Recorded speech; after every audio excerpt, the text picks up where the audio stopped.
Chris Sewall here, baseball card collector, investor, dealer in that order.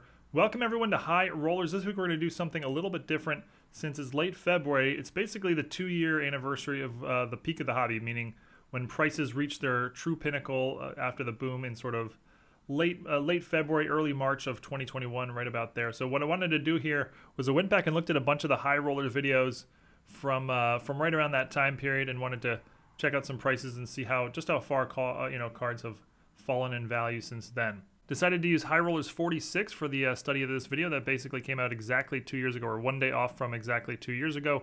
And here's 10 seconds from the intro of that video that'll give you a little bit of a sense for what the environment in the hobby was like at the time. Welcome everyone to the Madness High Rollers Modern Edition. Up arrows all over the hobby. More records fall, but we've been saying that for weeks now. I guess you could say prices have chilled out a little bit, but really not by much. We'll jump right in after I mention that this week's list is brought to you by Hoodies Collectibles. They're a consignment company that will sell your cards for you via eBay auctions. I've been using them myself for a couple years now as part of my overall selling strategy. Great customer service. They get your cards listed fast and they get you paid quickly as well, much faster than some of the other companies. They've recently lowered their selling fees. And think about this chart for a second. If you sell a card through Hoodies for, let's say, $200, well, you're paying 14% commission. That's all in. I mean, if you sold a card yourself on eBay, that's about what eBay would charge you. But they do all the scanning, the listing, the shipping, the dealing with customers. They do all that for you. Plus, your item is being auctioned by an account with a lot more eyeballs on it than a standard eBay account. If you're looking to sell some cards, I recommend you give them a try. I've included their info in the description below. And I thank Hoodies for sponsoring this week's High Rollers. Looking at the 10 biggest sports card High Roller value drops since High Roller 46, which posted in February 2021. So a couple things I found really interesting when I was researching this before we jump into the top 10. And the 20 items you see on screen here, that was the top 20 from the High Rollers list that we're using. Back then it was a top 20 list. I at some point cut it down to 10, but back then I really cared. That was before I started phoning it in. But a couple things jumped out at me as very different, or the way the lists looked back then versus today. And this is just one list from that era, but it's actually a pretty good representation of the lists from right around then. And the first thing is that it was just so dominated by basketball. In this particular one, there's 20 items there, and 15 of them are basketball. And that's the way it was with every list. In fact, 15 might even be sort of on the low side. There are often lists with 16, 17, 18 of the top 20 items would be basketball. And, today, basketball is still number one when it comes to modern sales, but not by that distant margin. A top 10 list might feature 3 or 4 basketball, but back then it was just heavily majority basketball. And the second thing that jumped out is that back then, Beckett was much more prevalent on these lists. If you look at the cards here, 10 of the 18 singles shown are Beckett. That's more than half. And the other 8 are all PSA, but more than half are Beckett. That just doesn't happen anymore today. Today, it's almost all PSA. Beckett might get 1, 2, lucky to get 3 listings in the top 10. All right, but enough of these tidbits. Let's check out the top 10 and the 10th highest value drop High Rollers card since February of 2021 is a 1986 Fleer, number 57, Michael Jordan rookie, graded a BGS Gem Mint 9.5. And 2 years ago, this card sold in auction for $95,100. The most recent sale of a BGS 9.5 was in mid-late January in a Pwcc Premier auction and went for $31,200. So the math there says that this card lost about 67% of its value over the last 2 years. And that's how we're doing the ranking for this list, is by percentage drop, not total value drop. Number 9, 2009 Topps Chrome, number 101, Steph Curry rookie, graded a PSA Gem Mint 10, and the card serial numbered out of 999. 2 years ago, the card sold in auction for $85,000 even. The most recent PSA 10 sale was for $26,400. That was in a heritage auction in November. That equates to approximately a 69% drop in value. And you'd have to say Steph Curry's legend has basically grown over the last 2 years. He won another title, and I mean, you'd have to say that on-court performance had very little to do with card values at the high end, at least, over the last couple of years. Number 8, 1996 Skybox EX2000, number 30, Kobe Bryant rookie, graded a PSA Gem Mint 10, and it sold in auction for $87,100 about 2 years ago. The most recent sale of a PSA 10 was in a Pwcc auction. This was actually back in July of 2022, so it hasn't been one in over 6 months. But the last one went for $23,000 plus. That equates to roughly a 73% drop in value. Number 7, LeBron James, and he's going to show up a few times here. 2003 Ultimate Collection Auto, number 127, LeBron James rookie, graded a BGS Gem Mint 9.5 with a 10 for the auto. The card is serial numbered out of 250, and it sold in auction for a whopping $225,600. This card ranked number 1 on the list I was looking at, but just an amazing price here for a card serial numbered out of 250.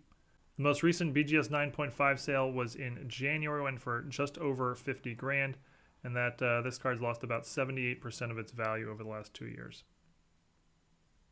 Number 6, this card was actually an honorable mention on the list I was looking at, but I forgot to say I actually included the honorable mentions as well. But 2012 National Treasures Patch Auto, Kawhi Leonard rookie, graded BGS Gem Mint 9.5, 10 for the auto. The card's serial numbered out of 199. This one has a really particularly nice 3-color patch. I guess we'll call it a 3-color patch. This one for $50,100 plus in auction a couple years ago, and the most recent sale of a 9.5 went for just under 10 grand. That was in a Goldin auction in November. That's about an 81% drop in value. Number 5, 2007 Topps Chrome Refractor, number 131, Kevin Durant rookie, graded a BGS Pristine 10, and the refractors that year were numbered out of 1499. This card sold for 75 grand plus in auction, and the most recent BGS 10 sale was in January, went for $12,000, 75,000 down to 12. That equates to about 84% loss in value. Number 4, 1994 Miami Bumblebee Perforated, Dwayne Johnson rookie, graded PSA Gem Mint 10, and Dwayne Johnson, if you're not familiar, later changed his name to The Rock, became a famous wrestler and, of course, movie star. He never made the NFL, so he doesn't have an NFL card, but this is his only football card, obviously a collegiate card. This one here went for $90,000, and that seems crazy, but there were actually quite a few sales around this time in that vicinity. 90,000 here was the all-time record and still is, but there were other sales in this ballpark as well. The most recent sale of a PSA 10 was in a Goldin auction in November, went for $11,700. And yeah, I mean, 87% drop in value here. Let me just interject something. You know, intuitively, I know all these cards have dropped heavily, and even these, you know, if you told me these cards were dropping 80%, that wouldn't have even surprised me. But just to see it all on paper at once is still kind of was still kind of stunning when I was making the video. Number 3, 2003 Topps Chrome Refractor, number 111, LeBron James rookie, graded a PSA Mint 9. And, you know, is this card and all its parallels in the base card that I think we're going kind of crazier, more so than any other card in the hobby maybe during the big booms. And $68,200 here for the sale of this 9, but PSA 9s actually got quite a bit higher than this. There was one that went for 90 grand, and there were quite a few sales above the $68,000 here one, but this particular auction one went for $68,200. The most recent sale of a PSA 9 was in early January. Pwcc went for $8,700. That's an 87% drop, basically lost 60 grand in value there. Number 2, same card, but not the refractor, just the base. 2003 Topps Chrome, number 111, LeBron James rookie, graded a BGS Pristine 10, and $74,000 in auction 2 years ago for a BGS Pristine 10. The most recent 10 sale and a Beckett holder was for just under 10 grand. That was actually an eBay sale in early February, and that is, again, like the other one, an 87% loss in value. And number 1, we've basically seen almost all basketball, but number 1 is actually a soccer card. 2004 Panini Sports Mega Cracks, Lionel Messi rookie. Card number 35, he's in this set 3 times. Card number 35, graded PSA Gem Mint 10, and this sold for $65,000, whereas today the card goes for under 8 grand, or at least the last sale was for under 8 grand back in late December. That's an 88% drop in value. You know, this one at least you can sort of explain in various ways. So soccer was just sort of hitting the market and getting hot in 2021 for the first time. So this card probably had a really, really low pop count in 2021. Whereas in 2023, I'm sure the pop count is way, way higher as well. People were all, you know, this isn't a rare card, so people were sort of digging them out of their closets and submitting them. So the pop count, I'm sure, plays a big part in the drop here. I mean, Lionel Messi in the last 2 years won Copa America, he won the World Cup. won the Golden Ball. I mean, he's basically had about as good a 2-year run as you can have, and yet his card here has dropped 88%. So again, a good indication that on-field performance has not been the leading driver of card values over the last couple of years. All right, let's check out some honorable mentions, and by honorable mentions, I mean cards that may not have actually dropped in value. I couldn't find a single card on that list that has data showing that it went up in value or held its value, but there were a few that may have, just because there hasn't been a recent sale since, and who knows. But first one's this triple auto from 2020 donruss optic gold vinyl. That's a 1 of 1, and it's a triple auto of Joe Burrow, Tua Tagovailoa, and Justin Herbert. That's all 3 of their rookie cards.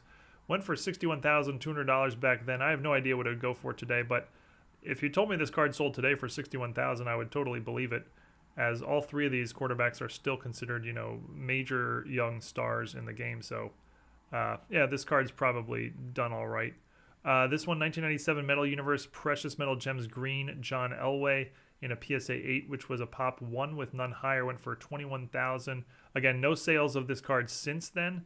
But again, I would believe that this would fetch this today, or close to it at least. I think a Karl Malone Precious Metal Gems Green went for like $100,000. Now, basketball is more popular than football, but I would think the Elway here would come close to $21,000 today. And this card I just thought was cool. 1981 Topps Joe Montana rookie, and it's not in the greatest condition, but check out that inscription, autographed with a PSA DNA authentic. Joe Montana, 4-0 in Super Bowls, 11 touchdowns, 0 interceptions, quote unquote perfect. Yeah, we get it, Joe. You're awesome. But I just thought that was a cool card. But that's it for this week's High Rollers. We'll get back to our usual top 10 lists starting next week. Tomorrow is regular rollers, and see you all again real soon. Thanks, everyone.